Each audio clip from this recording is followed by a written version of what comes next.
La giornata della memoria nasce per celebrare la liberazione di Auschwitz, sono 75 anni nel ghetto più vecchio che ha 504 anni, che è quello di Venezia.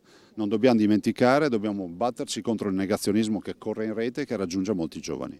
Combattere il negazionismo e far crescere le nuove generazioni ricordando ciò che è accaduto è fondamentale per il governatore Zaia, che ha preso parte alla cerimonia nel ghetto ebraico a Venezia in occasione del Giorno della Memoria. Un negazionismo simbolo di ignoranza, ribadisce il rabbino. Penso che se ogni volta che stiamo in una riunione che parla della Shoah ricordiamo il negazionismo, le diamo un palco che loro non merescono.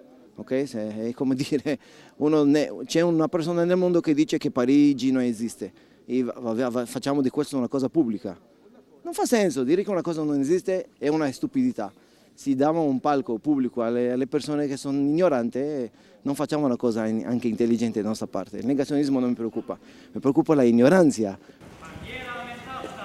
Dopo l'alzabandiera mazzasta degli Alpini, Zaia si è recato con le autorità religiose e i rappresentanti della comunità ebraica veneziana al monumento ai deportati in campo per rendere omaggio alle vittime della Shoah, dove il rabbino ha recitato il salmo e la preghiera.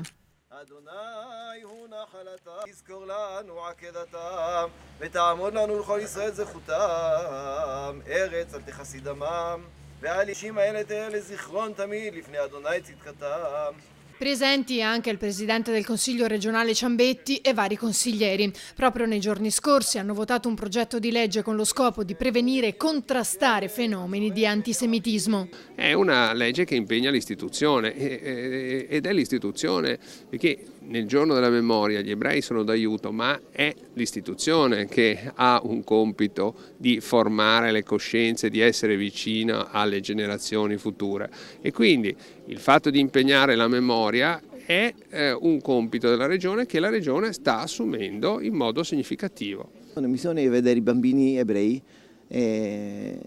giocando qui nel campo del ghetto come era tanti anni fa. Quindi questa è l'idea, far crescere di nuovo questa comunità e questo si fa attraverso un gran lavoro di studio, di insegnamento, di cultura pratica dell'ebraismo, che l'ebraismo è una cosa che si fa, non solamente si studia.